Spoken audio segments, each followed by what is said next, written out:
Okay, so this video is about Martha Graham, modern dance innovator. It just says to read about and answer questions that follow. So I'm just going to look really quick at the questions that follow before I start reading. I want to know what I'm looking for.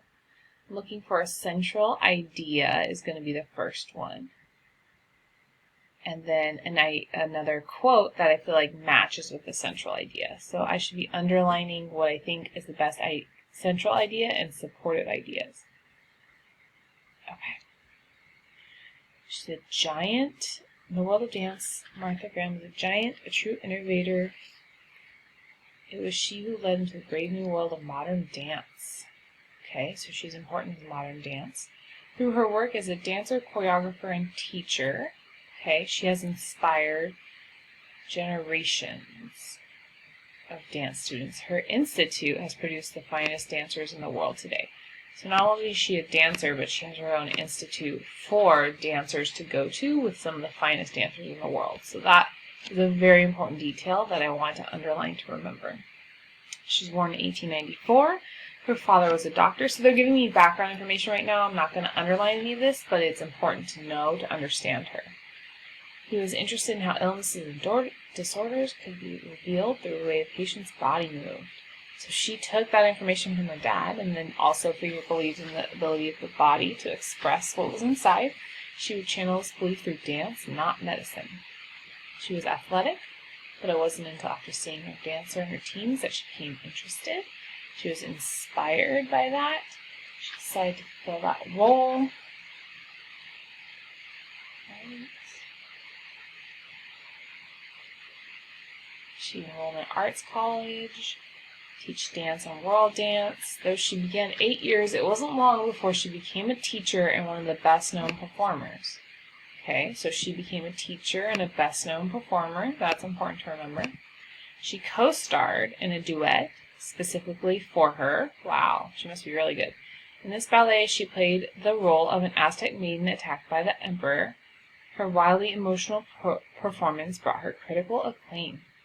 But she felt like she was ready to try new things in 1923, took a job in a vaudeville show. She had the opportunity to create her own dances.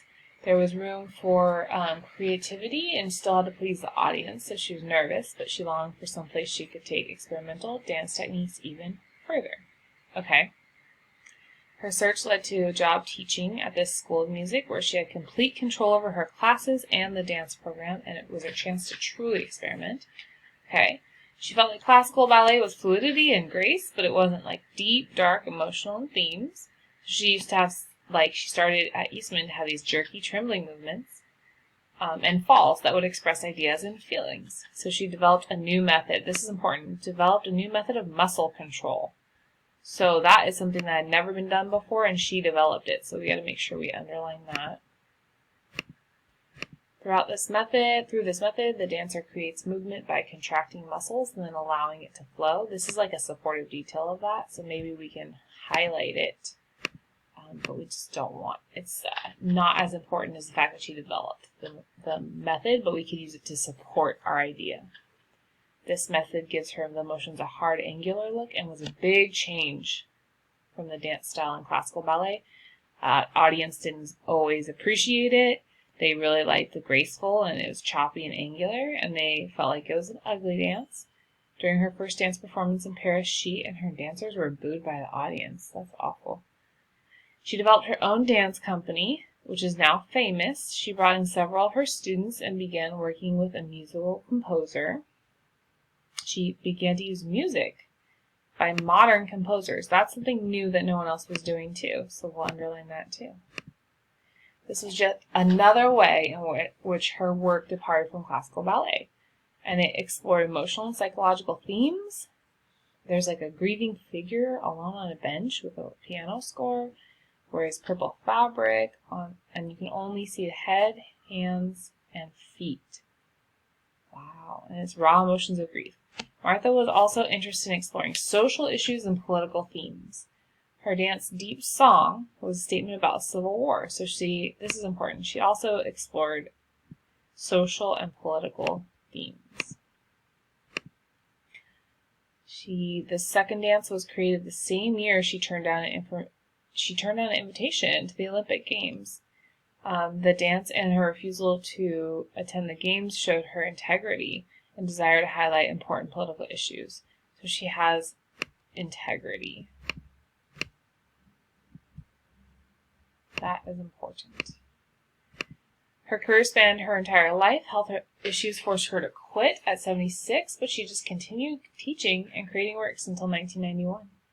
All right, so what's the central idea? We're learning all about Martha. So what was the most important thing to learn about her? Is it about classical ballet focusing on flowing, graceful movements?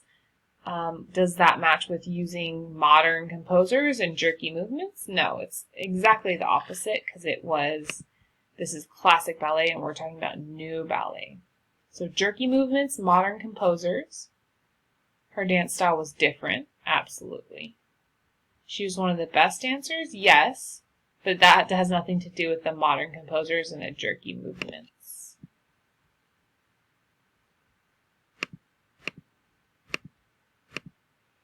Louis Horst was the musical director. I mean, maybe, but that doesn't have to do with jerky angular movements. That only has to do with the modern music composing pieces. So we can cross that out. And B is the only one that has both supporting details that match to give you the central idea. All right, which sentence best supports this?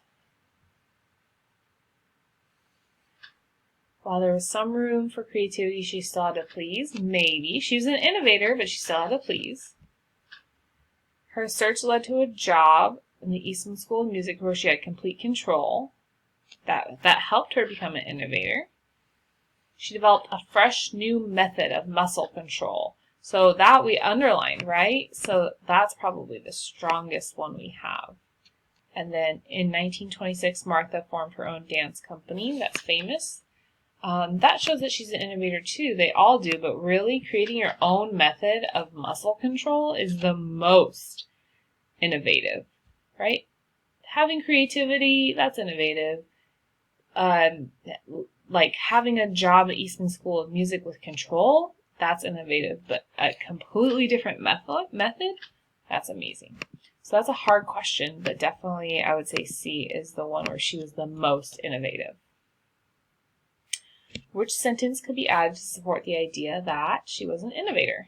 So, based on this, what matches with that to show that she was really an innovator?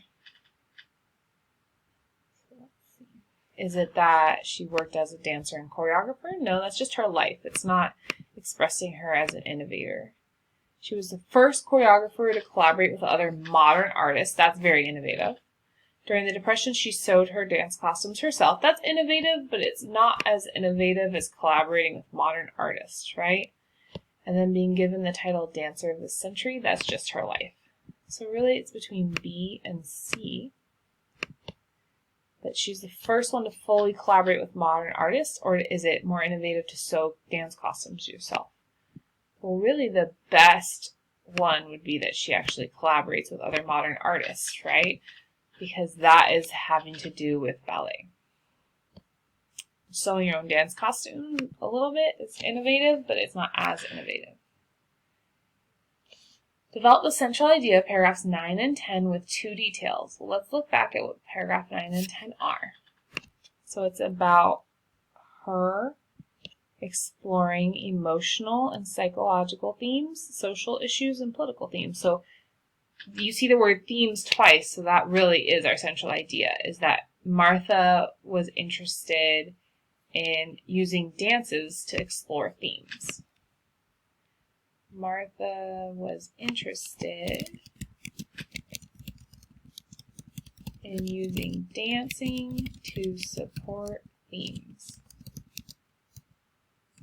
The first detail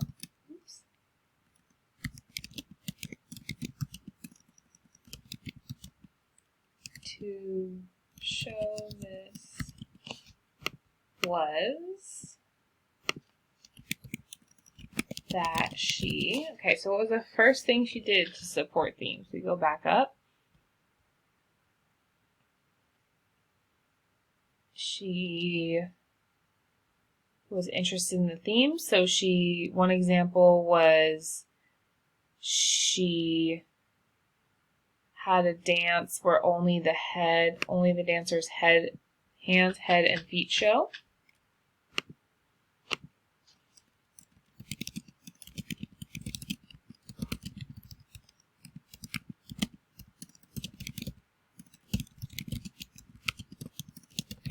And that explored what theme? We have to explain. That explored the theme of, because she was interested in dancing to support themes. So what theme was that?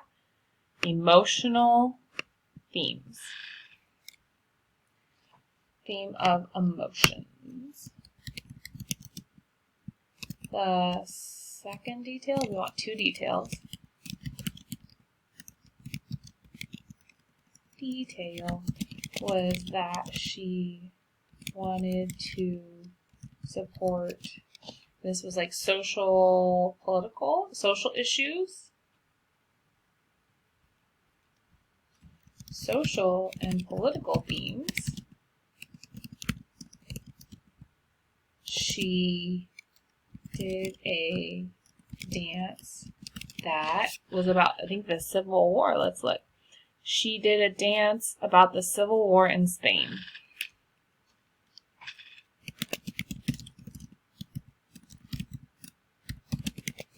I'm even going to put, because this is so interesting to me, she also didn't accept an invitation to the Olympic Games. Both of those, that's showing that she was interested in using dance to really support different themes. She wanted to call attention to these different ideas. So then our last sentence is going to have to show how that detail goes to the theme. So if she was interested in using dancing to support themes, these 2 events, right, these 2 dances and events helped to show that Martha was interested in using dance. Now we're restating our central idea. Martha was interested in using dance to support different themes that were important to her. Okay, so given all of that, it's like you know that you have a great response because you're showing the central idea, which was that she's interested in dancing to support certain themes. And then you showed first detail, second detail, and how those details are connected to the central idea. So all those sentences, you should have at least 4 sentences. Here we have 4 or 5. And this would be the end of your section here. The self-check, you're just going to go back off and check for page 1, everything that you've learned for this lesson.